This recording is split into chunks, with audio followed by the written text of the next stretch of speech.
আসসালামু আলাইকুম সবাইকে। আশা করি আল্লাহর রহমতে সবাই ভালো আছেন, সুস্থ আছেন। আজকে আপনাদের মাঝে নিয়ে চলে এসেছি লাউ শাকের একটা রেসিপি। এভাবে লাউ শাক রান্না করলে লাউ শাকের স্বাদ কখনোই ভুলতে পারবেন না। সেই সাথে শেয়ার করব লাউ শাকের কিছু উপকারিতা। তো চলেন শুরু করে দিই কিভাবে রান্নাটা করলাম। এখানে সামান্য পরিমাণ তেল দিয়ে দিয়েছি কিছু পরিমাণ পেঁয়াজ কুচি।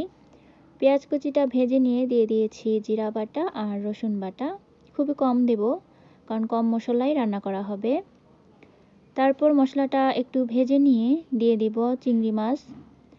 চিংড়ি মাছগুলোকেও এখন একটু ভালোভাবে ভেজে নেব। চিংড়ি মাছটা একটু ভেজে নিলে চিংড়ি মাছটাও খেতে একটু ভালো লাগে। এই তো চিংড়ি মাছটা ভাজা হয়ে গিয়েছে, দিয়ে দিয়েছি স্বাদ মতো লবণ আর সামান্য পরিমাণে হলুদ গুঁড়ো।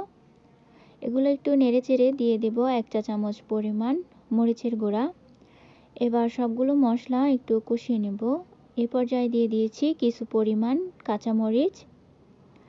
মশলাটা ভালোভাবে কষিয়ে নিয়ে দিয়ে দেব লাউ শাক আর সবজিগুলো। লাউ শাক আর সবজি কিছু পরিমাণ দিয়ে একটু মশলাটা নেড়েচেড়ে নেব, এতে করে মশলাটা পুড়ে যাবে না। নেড়েচেড়ে দিয়ে আর বাকি সবগুলো সবজি দিয়ে দেব। বাকি সবজিগুলো দিয়ে এবার ঢাকনা দিয়ে ঢেকে দেব। ঢাকনা দিয়ে ঢেকে যখন শাকটা একটু কমে আসবে তখন ঢাকনা খুলে আবার নেড়েচেড়ে দেব।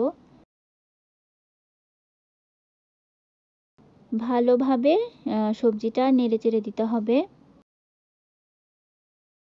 সবজিটা ভালোভাবে নেড়েচেড়ে দিয়ে আবার ঢাকনা দিয়ে ঢেকে দেব।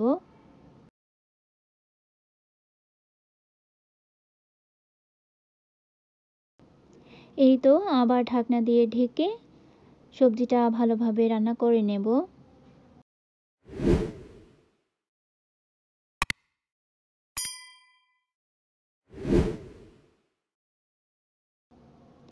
এখানে কোনো এক্সট্রা পানি ইউজ করব না। সবজি থেকে লাউ শাক থেকে যেই পানিটা বের হবে সেই পানি দিয়েই সম্পূর্ণ রান্নাটা করব এবং ভালোভাবে ঢেকে নেড়েচেড়ে সিদ্ধ করে নিতে হবে।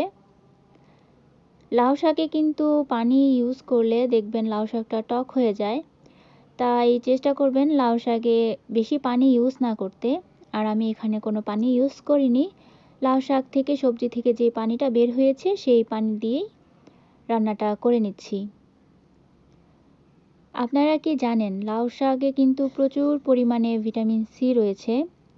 আর লাউ শাক খেলে মস্তিষ্ক ঠান্ডা থাকে। যাদের ঘুমের সমস্যা আছে তাদের কিন্তু এই ঘুমের সমস্যাটা আর হয় না। লাউ শাকে রয়েছে প্রচুর পরিমাণে ফাইবার বা আঁশ, যা আমাদের কোষ্ঠকাঠিন্য সমস্যা দূর করে থাকে।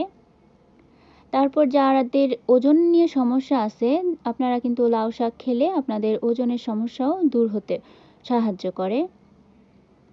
তো এই যে আমার রান্নাটা কিন্তু কমপ্লিট। আপনারা এভাবে রান্না করে দেখবেন, আপনাদের অবশ্যই ভালো লাগবে। আর আমার ভিডিওটি যদি ভালো লেগে থাকে তাহলে আমার চ্যানেলটি সাবস্ক্রাইব করে দিবেন, বেল আইকনটি প্রেস করে দিবেন, লাইক কমেন্ট শেয়ার করবেন। ফেসবুক পেজ থেকে দেখে থাকলে আমার পেজটি লাইক ফলো করবেন, ভিডিও ভালো লেগে থাকলে শেয়ার করে দিবেন। আজকের মতো আল্লাহ হাফেজ, দেখা হবে অন্য আরেকটি রেসিপি নিয়ে।